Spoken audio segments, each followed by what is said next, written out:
Was that the dude that was in Captain Phillips? Yeah, he's like, look at me. I'm the captain now. I didn't know that was that nigga, man. That's him, yeah. Got his ass beat. I feel like he's dead, though. That's what I feel like. They were squeezing one drop on that piece of paper. Yeah, he was like, shit ton. That dude. Are you recording this? Yeah, I'm recording.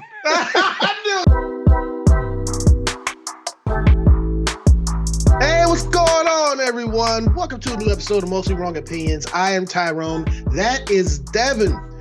We have another cautionary tale film to talk about today. That's his whole channel, apparently. It's cautionary tale. Bow. We hitting with you.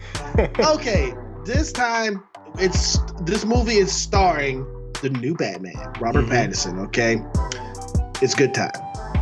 Just keep your head now. Turn around. He's all right. We didn't do anything. Get back here.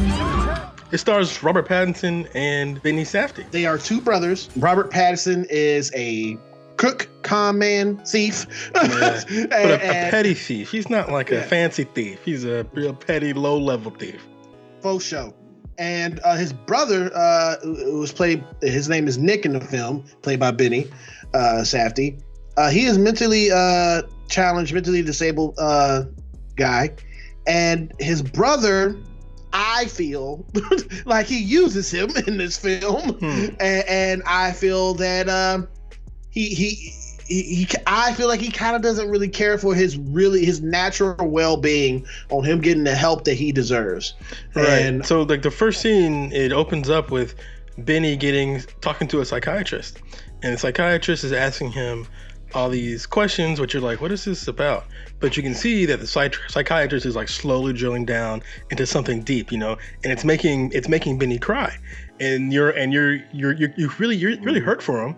But then of course,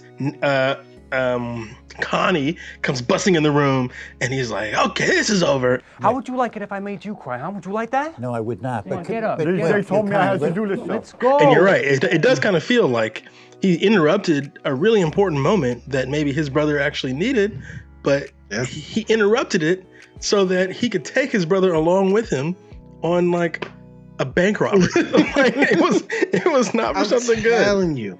Oh it was my a God. bank robbery. It was a botched bank robbery. They went in with, if I was gonna, not saying I never would, but if I was gonna rob banks, I'd use those masks. Those masks are pretty good. Yeah, the masks weren't bad. They weren't bad. They weren't bad. But they came in there, they slid the note to the clerk and said, this is a robbery, give me this amount and stuff like that. She gave exactly what was in her drawer. She wrote a note back and just said, this is all I got.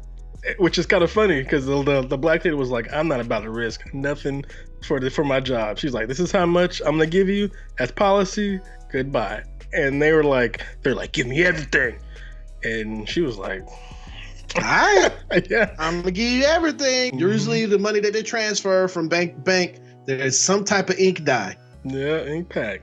that is exactly what happens, and that's how the run and the running starts in this film. Connie is just not facing reality. He's not. He needs to stop.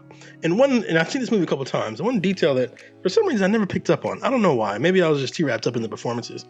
But the reason why they went on that bank heist in the first place was for stupid reasons.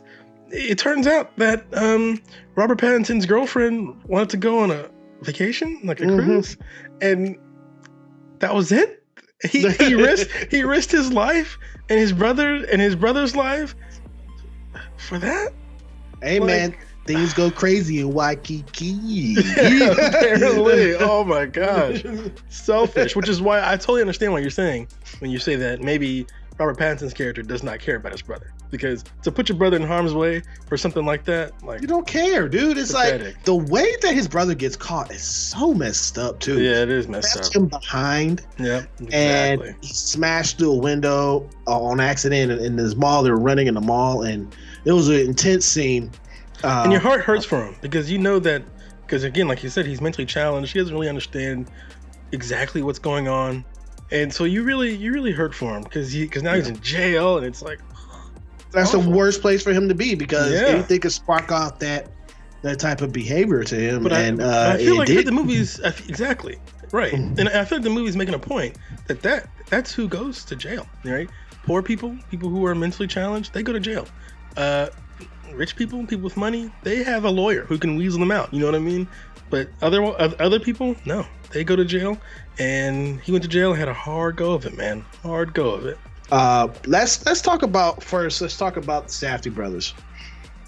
They are good to me. They're good at showing despair on film. They are. Mm-hmm. Like desperation, despair, and a character's like unwilling desire to get what they want at anyone's cost, even their own cost.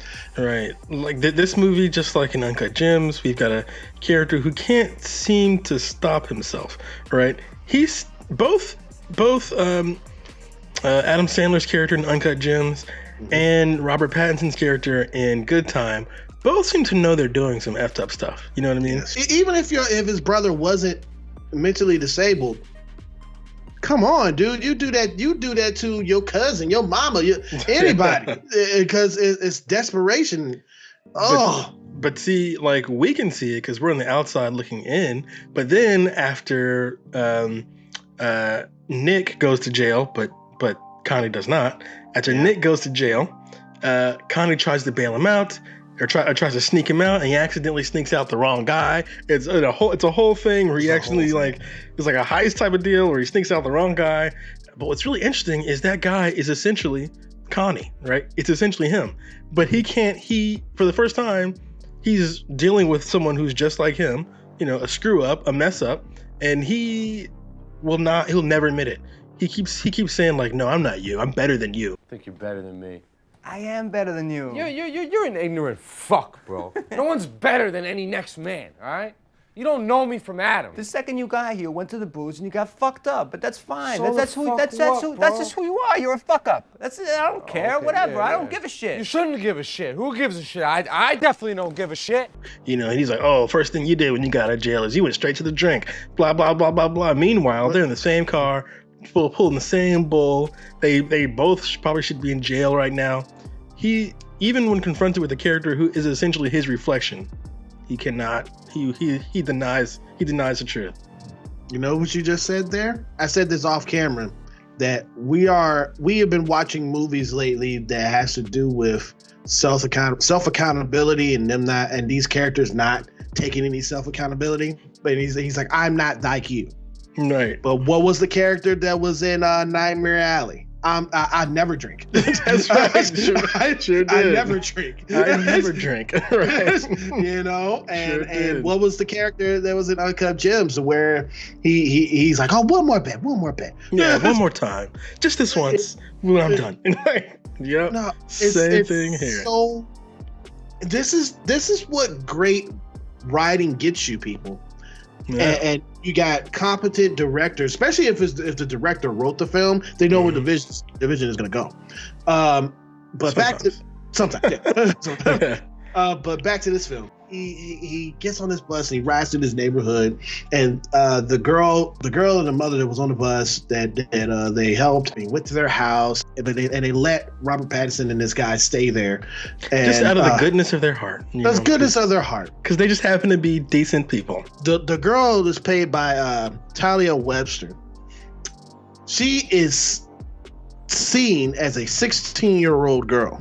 Well, she's the character. She explicitly says she's 16. Mm-hmm. And even though she's adult, but in this film she is 16.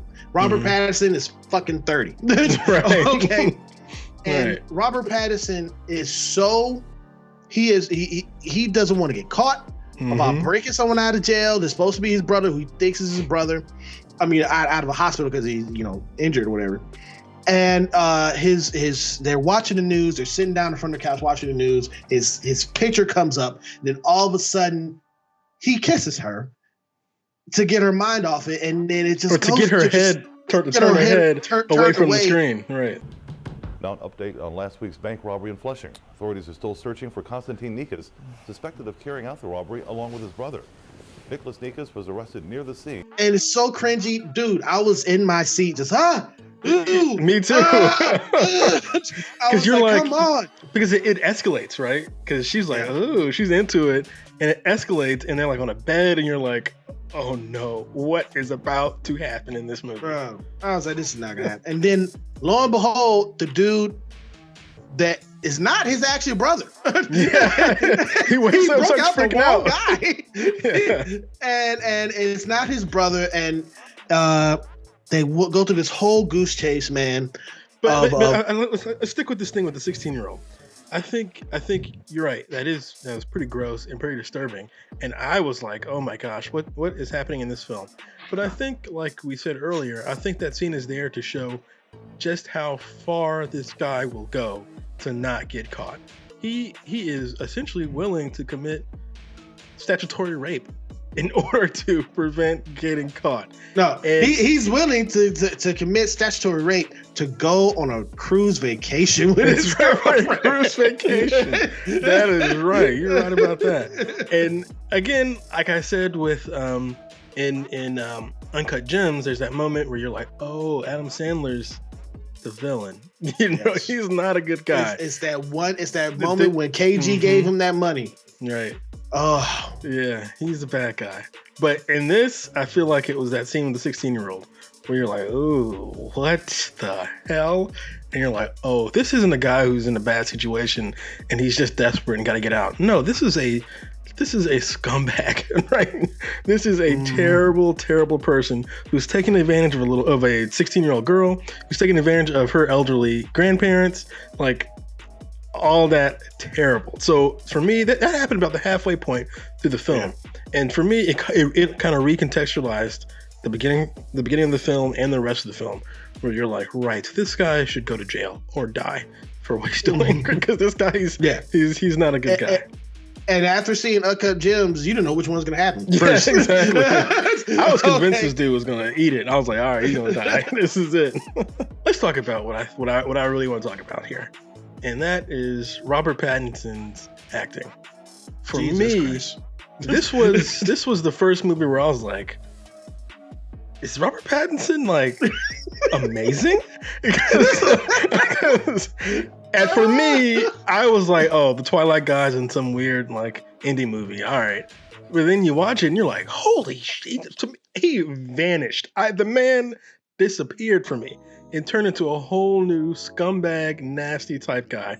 And wow, I was blown away by this performance. To me, this put for me personally, I know he's done a lot of stuff before this, but for me, this really put him like on my radar as one of the best working actors in Hollywood right now. Yes, absolutely. I feel you right there, man. With that, and what's the other one we watched with him and Tom Holland, The Devil All the Time? Oh yeah, Devil All the Time. You're right. That's a good one too. He was a scumbag in there too. He was. He's great at playing scumbags. He's very good at playing scumbags, Got man. A career out of it, man. We're gonna go ahead and give our rating for this right now, because I'm so flustered about seeing these films, these cautionary films that. It teaches you a lesson if you look straight. You don't even have to look so deep into what the script or what the dialogue is saying. It's in your face. Yeah, it's not subtle, right? No, it's not subtle. He literally almost raped a 16-year-old. Like, it's not subtle. This guy is a scumbag, right? No. Don't do this. Don't do this. But dude, I feel like you do need to see this film because with the writing of the Safdie brothers, the directing of the Safdie brothers. They are great. Okay. And Robert Pattinson, I don't even see him as Edward, whatever his last name is. Who is that skinny, pale, non-blown up in the sunlight vampire that just looks like a damn chandelier? I don't remember that anymore. He's not that anymore. Remember that scene? I honestly don't, because I've never seen Twilight, so. Good. Man, working at Best Buy, I had to. It was playing. But anyway, with all that being said, I'm giving this film a 9. Great. I also will give this film a 9. It's not an easy film to watch. Like I said, just like Uncut Gems, you squirm around, you got the bubble guts the whole time. You're really upset and flustered at our character. And that's because our character, I say it all the time, is making decisions. And his decisions are atrocious. He just makes one awful decision after another, after another, after another, and it's only innocent people who get caught in his crosshairs, like his brother who's mentally challenged, some random guy who got hurt in the hospital, right? It's just random innocent people, innocent because that random guy obviously was a criminal, but it wasn't his fault that he ended up like this, right? He got rescued. Kidnapped. You're right, kidnapped out of the hospital. So this guy Robert Pattinson's character, Connie, keeps making just atrocious decisions. And I love a movie where our character makes really big decisions all the time. And when they're terrible decisions, even better. Because then that makes you want to pull your hair out, makes you want to scream at him, makes you want to say something to him. So I really enjoy this film. And I think Robert Pattinson, my goodness, I thought this is to me, is probably my favorite role that Robert Pattinson is in right now. I haven't seen Batman yet. It's coming out real soon. Yep. But for me, this is what put Robert Pattinson on the map, and I thought he killed it. This is a great movie, and like you said, the Safdie brothers, they are rock solid filmmakers. My gosh, they are great. And hey, turns out at least one of them, is a really good actor too. Yeah. So, wow. Yeah, good job, Benny, playing his brother in this film. Talent flowing over there, man. Talent flowing. Bam, like a river, bro. Yeah. Wow. But all I say also with that director's thing, Marvel, stay away from them. Hopefully they're smarter than that. Stay. Not that Marvel makes bad movies or anything like that, but they make a different kind of movie that I don't think the Safdie brothers are a good fit for this. They just move on. Marvel makes it hard for creative directors to stay creative, with the exception of Taika Waititi. That's it. Yeah, I mean, I feel like Marvel will give you room. At least it seems to me that Marvel will give a director room, but their room is still kind of within like the Marvel box, you know? Like the Marvel box is pretty broad, which is good, but everyone's gonna still have to work within this little area. And if you can't carve a little corner out for yourself, like Zoe Chow, she couldn't really make a statement in that little box. So hopefully the Safdie brothers stay away, because I think they're telling great stories. They're really good filmmakers. They're awesome. And Robert Pattinson, my gosh, incredible.